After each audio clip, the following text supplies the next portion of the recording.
जय माता दी। मैं हूँ वामिका और आप सभी का हमारे चैनल आध्यात्मिक सागर में हार्दिक स्वागत है। आज आप सुनेंगे चैत्र मास महात्म्य में देवी भागवत पुराण का अध्याय 3। अगर आपने चैत्र मास महात्म्य के अध्याय 1 और 2 नहीं सुने हैं तो आप हमारे चैनल की प्लेलिस्ट में जाकर इन वीडियोस को भी सुन सकते हैं। आइए अब सबसे पहले देवी भगवती का ध्यान करते हैं, जो सर्व चेतन स्वरूपा आदि अंत से रहित एवं ब्रह्म विद्या स्वरूपिणी भगवती जगदम्बिका है।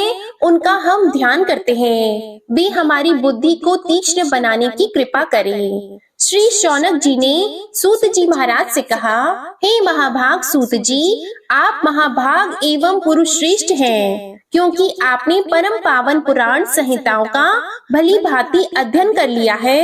हे अनग, मुनिवर व्यास जी ने 18 पुराणों का प्रणयन किया और आप अध्ययन करते रहे। वे सभी पुराण बड़े ही अद्भुत हैं। मानद सत्यवती नंदन व्यास जी के मुखा अरविंद से 5 लक्षणों एवं रहस्यों सहित उन संपूर्ण पुराणों को आप अच्छी प्रकार जान गए हैं। आज हमारा पुण्य फल दानोन्मुख हो गया, जिससे आप इस पावन क्षेत्र में पधारे। मुनियों को विश्राम देने वाला यह क्षेत्र बड़ा ही उत्तम एवं कली के दोष से रहित है। हे सूत जी, यह मुनि मंडली पुण्यदायी पुराण संबंधी कथा सुनने के लिए उत्सुक है, अतः आप सावधान होकर हमें सुनाने की कृपा करें। महाभाग, आप संपूर्ण शास्त्रों के वेत्ता एवं त्रिविध तापों से रहित हैं। आपकी आयु कभी क्षीण न हो। हे भगवान, अब आप वेद से संबंध रखने वाला पुराण कहने की कृपा कीजिए। हे सूत जी, जिन्हें कान है और जो सुनने के स्वाद से भी परिचित हैं, वे मनुष्य यदि पुराण नहीं सुनते तो वे हतभाग्य हैं। जिस प्रकार षड्रस के स्वाद से जीभ तृप्त हो जाती है, वैसे ही विद्वान पुरुष के वचनों से कर्ण इंद्रियों को महान आनंद होता है, यह सभी जानते हैं। सर्पों के कान नहीं होते, तब भी मधुर स्वरों को सुनकर वे अपनी सुधि बुद्धि खो बैठते हैं। फिर कान वाले मनुष्य यदि सद्वाणी नहीं सुनते तो उन्हें बहरा ही क्यों न कहा जाए। अतएव सौम्य, ये सभी विप्रगण कथा सुनने की अभिलाषा से सावधान होकर नैमिषारण्य क्षेत्र में बैठे हैं। कली के भय से इन्हें महान दुख हो रहा है। हे सर्वज्ञ, आपके कहे हुए अन्य भी बहुत से पुराण हमने सुने हैं, किंतु उनके सुनने से अब भी हमारी उसी प्रकार तृप्ति नहीं हो रही जैसे देवता अमृतपान से कभी नहीं अघाते। हे सूत जी, धिक्कार है इस अमृत को जिसे पीने वाले कभी मुक्त नहीं हो सकते, किंतु धन्य है यह पुराण जो सुनने से ही मनुष्य को मुक्त कर देता है। हे सूत जी, अमृत पान करने के लिए हमने हजारों यज्ञ किए, किंतु फिर भी हमें शांति न मिल सकी, क्योंकि यज्ञों का फल स्वर्ग है। स्वर्ग भोगने के बाद वहां से गिरना ही पड़ता है। इस प्रकार इस संसार चक्र में आने जाने की क्रिया सदा चलती ही रहती है। हे सर्वज्ञ सूत जी, इस त्रिगुणात्मक जगत में काल चक्र की प्रेरणा से सदा चक्कर काटने वाले मनुष्यों को ज्ञान हुए बिना मुक्ति मिलनी कभी संभव नहीं। अतएव आप परम पावन देवी भागवत को कहने की कृपा कीजिए। यह पुराण संपूर्ण रसों से परिपूर्ण, अत्यंत पवित्र, गोपनीय तथा मुक्ति कामी जनों को सदा अभिलषित मुक्ति प्रदान करने वाला है। श्री सूत जी कहते हैं, श्रीमद् देवी भागवत अत्यंत पवित्र एवं वेद प्रसिद्ध पुराण है। इसके संबंध में आप महानुभावों के प्रश्न करने से मैं धन्य, बड़भागी और परम पावन बन गया। अब मैं इसे कहता हूँ। यह पुराण संपूर्ण श्रुतियों के अर्थ से अनुमोदित, अखिल शास्त्रों का रहस्य एवं आगमों में अपना अनुपम स्थान रखने वाला है, जो योगियों को मुक्ति प्रदान करने वाले एवं ब्रह्मा आदि देवताओं द्वारा सुसेवित हैं, तथा प्रधान मुनिगण उत्तम स्तोत्रों के द्वारा जिनका सदा चिंतन किया करते हैं। भगवती जगदम्बिका के उन सुकोमल चरण कमलों को प्रणाम करके आज मैं विस्तार पूर्वक यह पुराण कहने के लिए प्रस्तुत हो रहा हूँ। हे ब्राह्मणों, यह रसों का भंडार है। इसमें जहाँ देखिए भगवती की भक्ति निहित है। इसलिए भगवती के नाम से ही अर्थात श्रीमद् देवी भागवत नाम से यह पुराण प्रसिद्ध है। उपनिषद में जो विद्या नाम से प्रसिद्ध है, आद्या, परा, सर्वज्ञा जिनके नामांतर हैं, जो संसार के आवागमन रूपी बंधन को काटने में कुशल है, सर्वज्ञ ही जिनकी सत्ता बनी रहती है, दुष्ट जन जिन्हें किसी प्रकार भी नहीं जान सकते, तथा मुनियों के ध्यान करने पर जो स्वयं अपनी झांकी दिखाया करती हैं, वे भगवती जगदम्बिका इस कार्य में सफलता प्रदान करने की कृपा करें। वेदों और पुराणों में यह भली भांति विदित भी है कि ब्रह्मा जी इस अखिल जगत की सृष्टा हैं। साथ ही वे यह भी कहते हैं कि ब्रह्मा जी का जन्म भगवान विष्णु के नाभि कमल से हुआ है। फिर ऐसी स्थिति में ब्रह्मा जी स्वतंत्र सृष्टा कैसे ठहरे? भगवान विष्णु को भी स्वतंत्र सृष्टा नहीं कह सकते। वे शेषनाग की शैया पर सोए हुए थे, नाभि से कमल निकला और उस पर ब्रह्मा जी प्रकट हुए, किंतु वे श्री हरि भी तो किसी आधार पर अवलंबित थे। उनके आधारभूत क्षीर समुद्र को भी स्वतंत्र सृष्टा नहीं माना जा सकता, क्योंकि वह रस है। रस बिना पात्र के ठहरता नहीं, कोई ना कोई रस का आधार रहना ही चाहिए। इसलिए चराचर जगत की आधारभूता भगवती जगदम्बिका ही सृष्टा रूप में निश्चित हुई। मैं उनकी शरण ग्रहण करता हूँ। कमल स्थित ब्रह्मा जी को दर्शन मिले। भगवान विष्णु योग निद्रा के अधीन होकर शयन कर रहे थे। तब उन प्रभु को जगाने के लिए पितामह ने जिनकी स्तुति की थी, उन भगवती जगदम्बिका की मैं शरण लेता हूँ। वे भगवती सगुण निर्गुण मुक्ति प्रदान करने वाली और माया स्वरूपिणी है। अब मैं उनका ध्यान करके संपूर्ण पुराणों का कथन करता हूँ। मुनिगण सुनने की कृपा करें। श्रीमद् देवी भागवत सबसे उत्तम एवं पावन पुराण माना जाता है। इसमें 18,000 श्लोक हैं। संस्कृत भाषा में इसकी रचना हुई है। वेद व्यास जी ने सुंदर 12 स्कंधों से इसे सजाया है। पूरे पुराण में 318 अध्याय हैं।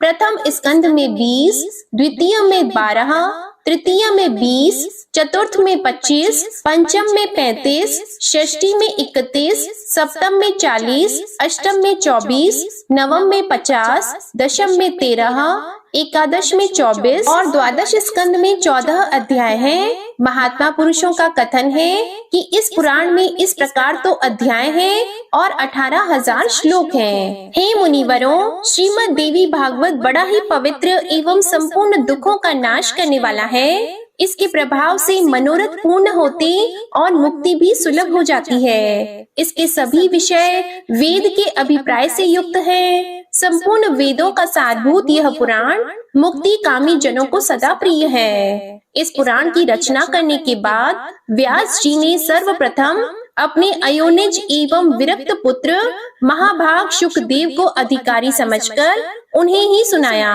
मुनिवरों, मैं वही था। वेद व्यास जी प्रवचन कर रहे थे। इसी से यथार्थ बातें मैंने भी सुन ली। गुरुदेव बड़े कृपालु थे।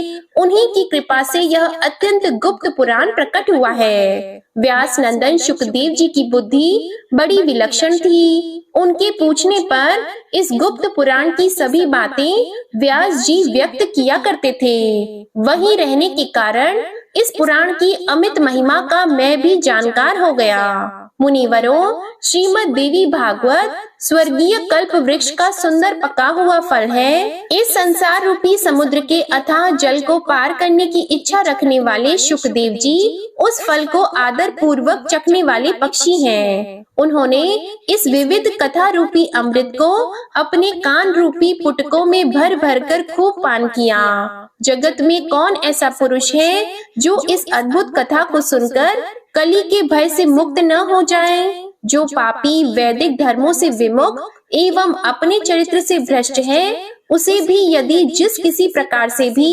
श्रीमद् देवी भागवत सुनने का अवसर मिल जाए, तो संसार के विविध भोगों को भोगकर अंत में भगवती के उस नित्य परम धाम को वह चला जाता है जहाँ योगी लोग जाया करते हैं। जो निर्गुण स्वरूपा है, जो संत जनों की प्रेम पात्री एवं ध्यान में दर्शन देने वाली है, वे विद्यामयी भगवती जगदम्बिका का उस बड़भागी पुरुष की हृदय रूपी गुफा में निवास कर लेती हैं। जो निरंतर इस देवी भागवत की कथा सुनने में तत्पर रहता है, संसार रूपी अगाध समुद्र को पार करने के लिए यह सर्वांग पूर्ण मानव देह सुंदर जहाज है। जिसे ऐसा शरीर मिल गया और कथावाचक की भी कमी न रही, तब भी जो मूर्ख इस कल्याणमय देवी भागवत को नहीं सुन पाता, निश्चित ही वह अत्यंत भाग्यहीन है। जिसे विचारशील मानव तन मिल गया, दोनों कान विद्यमान है, तब भी सभी मनोरथ पूर्ण करने वाले रस के भंडार एवं परम पावन इस भागवत पुराण को नहीं सुनकर जो प्रेम पूर्वक पर निंदा और पर चर्चा सुनने में मस्त रहता है, वह मूर्ख मर ही क्यों नहीं जाता? उसके जीवन से लाभ ही क्या है? तब ऋषियों ने पूछा, महाभाग सूत जी, व्यास जी की किस पत्नी से शुकदेव जी प्रकट हुए? कैसे उनका आविर्भाव हुआ और वे ऐसे किन गुणों से संपन्न थे कि उन्होंने संहिताओं का भली भांति अध्ययन कर लिया? महामते, आपने कहा है शुकदेव जी अयोनिज हैं, अरणी से उनका प्राकट्य हुआ है। इन बातों से हमें महान आश्चर्य हो रहा है, इनका स्पष्टीकरण करने की कृपा कीजिए। तब सूत जी कहते हैं, प्राचीन समय की बात है, सत्यवती नंदन व्यास जी सरस्वती नदी के तट पर विराजमान थे। उनके आश्रम पर 2 गौरैया पक्षी थे। उन्हें देखकर वे आश्चर्य में पड़ गए। उन्होंने देखा पक्षी अपने घोंसले में थे। उनका एक सुंदर बच्चा अभी अभी अंडे से बाहर निकला था। उस बच्चे के सभी अंग बड़े सुंदर थे और अभी पांख और रोओं से वह रहित था। दोनों पक्षी उस बच्चे को आहार पहुंचाने के लिए असीम प्रयत्न कर रहे थे। बार बार दाने ला लाकर उन्हें बच्चे के मुख में डालना उनका प्रधान कर्तव्य बन गया था। वे आनंद में विह्वल होकर उस बच्चे के अंगों को अपने अंगों से रगड़ते और प्रेम पूर्वक मुख चूमा करते थे। उन गौरैया का अपने बच्चे में ऐसा अद्भुत प्रेम देखकर व्यास जी ने अपने मन में विचार किया कि जब पक्षी अपने पुत्र के प्रति इतना स्नेह कर रहे हैं, तब मनुष्यों का संतानों में प्रेम हो, इसमें कौन सी विचित्र बात है? क्योंकि उन्हें तो पुत्रों से सेवा पाने की अभिलाषा बनी रहती है। सत्यवती नंदन व्यास जी इस प्रकार के विविध विचारों में उलझकर उदास हो गए। मन ही मन बहुत कुछ सोच समझकर बात निश्चित कर ली और वे मंदराचल पर्वत के निकट चले गए और विचार किया, मेरे मनोरथ पूर्ण करने एवं वर देने में निपुण कौन देवता है जिनकी मैं उपासना करूं? भगवान विष्णु, शंकर, इंद्र, ब्रह्मा, सूर्य, गणेश, स्वामी कार्तिकेय, अग्नि अथवा वरुण, मुझे किनकी उपासना करनी चाहिए? इस प्रकार व्यास जी सोच ही रहे थे। इतने में ही स्वच्छंद गति मुनिवर नारद जी हाथ में वीणा लिए हुए वहां पधारे। मुनि को देखकर व्यास जी को अपार हर्ष हुआ।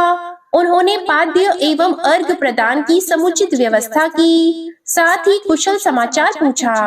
कुशल प्रश्न सुन लेने के बाद मुनिवर नारद जी ने व्यास जी से पूछा, द्वैपायन, तुम क्यों इतने चिंतित दिख रहे हो? अपनी चिंता का कारण बताओ। व्यास जी ने कहा, सुना गया है कि पुत्रहीन की गति नहीं होती और मानसिक सुख भी उसे सुलभ नहीं हो सकता। इसलिए मैं बहुत दुखी हूँ और यही चिंता मुझे बार बार बेचैन किए डालती है।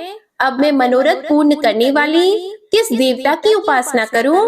इस विचारधारा में गोते खा रहा हूँ। इस परिस्थिति में अब आप ही मेरे आश्रय हैं। महर्षि, आप सब कुछ जानने वाले एवं कृपा के समुद्र हैं। शीघ्र बताने की कृपा कीजिए कि मैं किन देवता की शरण में जाऊं जो मुझे पुत्र दे सके। सूत जी कहते हैं, इस प्रकार व्यास जी के पूछने पर महामना नारद जी अत्यंत प्रेम पूर्वक उनसे कहने लगे। नारद जी ने कहा, महाभाग व्यास जी, तुम इस विषय में जो पूछ रहे हो, ठीक यही प्रश्न मेरे पिताजी ने भगवान श्री हरि से किया था। देवाधिदेव भगवान जगत के स्वामी हैं। लक्ष्मी जी उनकी सेवा में उपस्थित रहती हैं। दिव्य कौस्तुभ मणि उनकी शोभा बढ़ाती है। वे शंख चक्र और गदा लिए रहते हैं और पीतांबर धारण करते हैं। उनकी 4 भुजाएं हैं। वक्ष स्थल पर श्री वत्स का चिन्ह चमकता रहता है। वे चराचर जगत के आश्रय दाता हैं। जगत गुरु एवं देवताओं के भी देवता हैं। ऐसे जगत प्रभु भगवान श्री हरि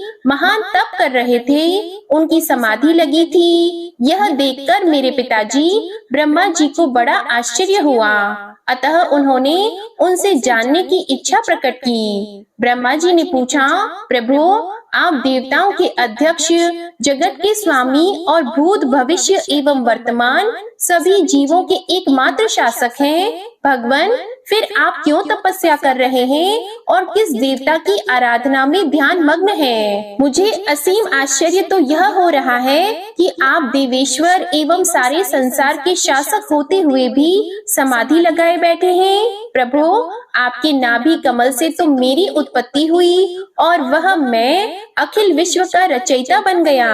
फिर आप जैसे सर्व समर्थ पुरुष से बढ़कर कौन विशिष्ट देवता है, उसे बताने की कृपा अवश्य कीजिए। जगत प्रभु, मैं तो यही जानता हूँ कि सबके कारण स्वरूप आदि पुरुष परमात्मा आप ही हैं। आप में सारी शक्तियाँ स्थित हैं। सृष्टि, स्थिति और संहार तथा सभी कार्यों के करने वाले आप ही हैं। महाराज, आपकी इच्छा से ही मैं इस जगत की रचना करता हूँ। भगवान शंकर भी आपकी आज्ञा पाने पर ही समय अनुसार सदा संहार लीला में प्रवृत्त होते हैं। भगवान, सूर्य का आकाश में चक्कर लगाना, सुखदायी पवन का चलना, अग्नि का जलना और मेघ का बरसना आदि सभी कार्य आपकी आज्ञा पर ही निर्भर हैं। मुझे तो महान कौतूहल यह हो रहा है कि आप किस देवता का ध्यान कर रहे हैं। त्रिलोकी में तो आपसे बढ़कर किसी देवता को मैं नहीं देखता।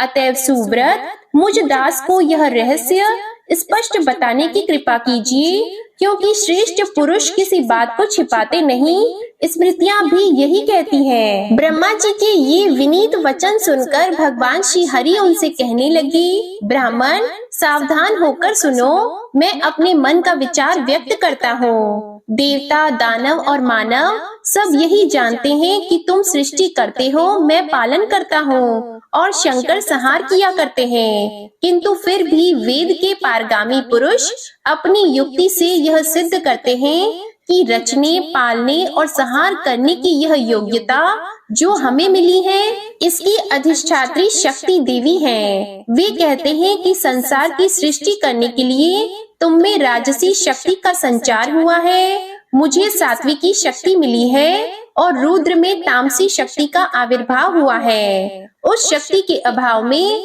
तुम इस संसार की सृष्टि नहीं कर सकते। मैं पालन करने में सफल नहीं हो सकता और रुद्र से संहार कार्य होना भी संभव नहीं। ब्रह्मा जी, हम सभी उस शक्ति के सहारे ही अपने कार्य में सदा सफल होते आए हैं। सुव्रत, प्रत्यक्ष और परोक्ष दोनों उदाहरण मैं तुम्हारे सामने रखता हूँ, सुनो। यह निश्चित बात है कि उस शक्ति के अधीन होकर ही मैं प्रलय काल में इस शेषनाग की शैया पर सोता और सृष्टि करने का अवसर आते ही जग जाता हूँ। मैं सदा तप करने में लगा रहता हूँ। उस शक्ति के शासन से कभी मुक्त नहीं रह सकता।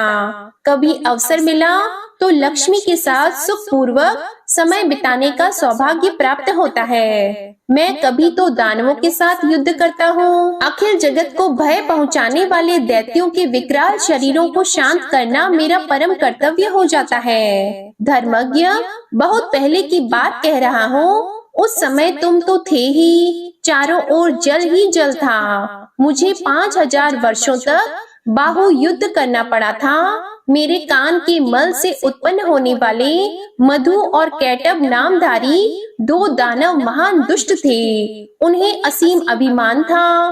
भगवती आद्या शक्ति की कृपा से ही मैं उन दैत्यों को मारने में सफल हो सका। महाभाग, उस समय की बात से क्या तुम अपरिचित हो? सर्वश्रेष्ठ शक्ति ही तो उस जीत में कारण हुई थी। फिर तुम बार बार क्यों पूछते हो? जब सर्वत्र जल ही जल शेष रहता है, तब उस शक्ति की इच्छा के अधीन होकर मैं पुरुष रूप से विचरा करता हूँ। प्रत्येक युग में कच्छप, वाराह, नृसिंह और वामन रूप मुझे धारण करने पड़ते हैं। ब्रह्मा जी, प्राचीन समय की बात है, एक बार धनुष की डोरी टूटी और उसके झटके से मेरा मस्तक धड़ से अलग हो गया।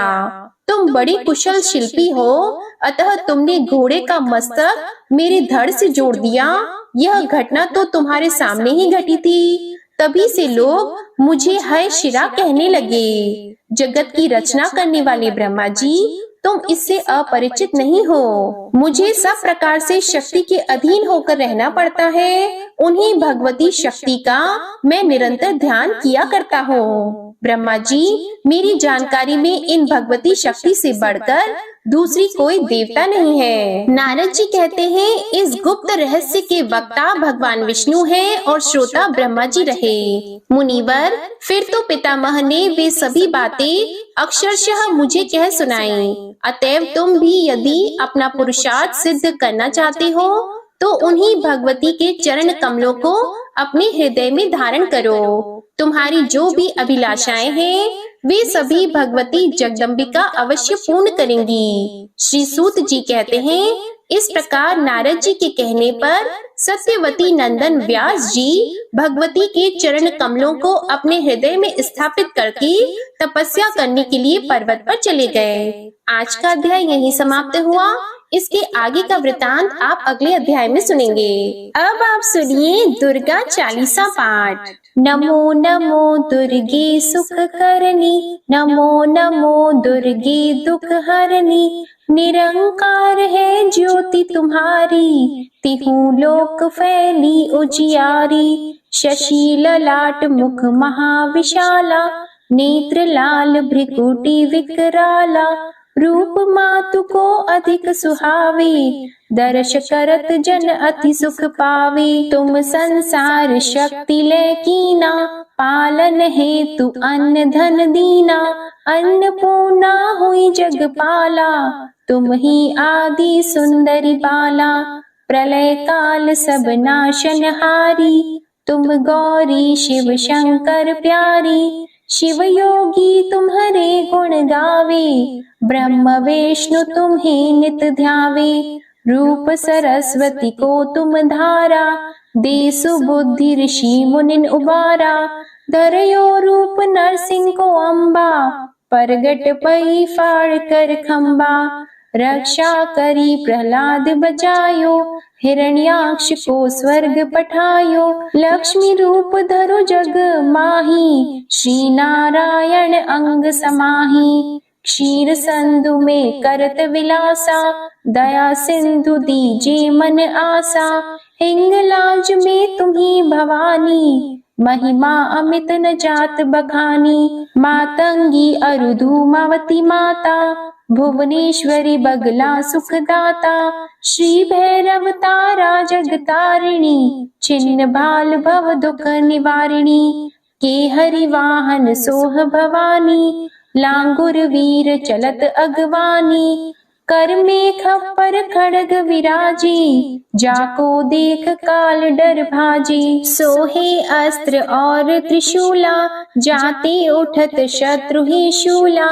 नगर कोट में तुम्ही विराजत, तिहु लोक में डंका बाजत। शुंभ निशुंभ दानव तुम मारे, रक्त बीज शंखन सहारे। महिषासुर नृप अति अभिमानी, जेहि अगभार मही अकुलानी। रूप कराल कालिका धारा, सीन सहित तुम तिहि सहारा। परी गाढ़ संतन पर जब जब भई सहाय, मातु तुम तब तब। अमरपुरी अरुबा सवलोका, तब महिमा सब रहे अशोका। ज्वाला में है ज्योति तुम्हारी, तुम्हें सदा पूजे नर नारी। प्रेम भक्ति से जो यश गावे, दुख दारिद्र निकट नहीं आवे।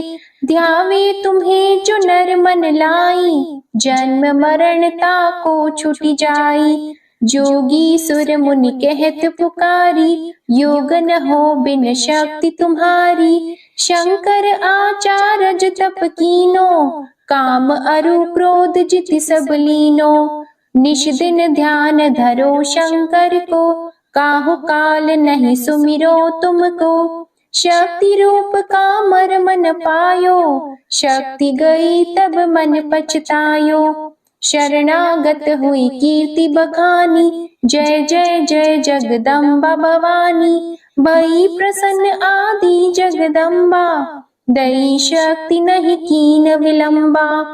मोको मातु कष्ट अति घेरो। तुम बिन कौन हरे दुख मेरो। आशा तृष्णा निपट सतावे। मोह मदादिक सब बिनशावे।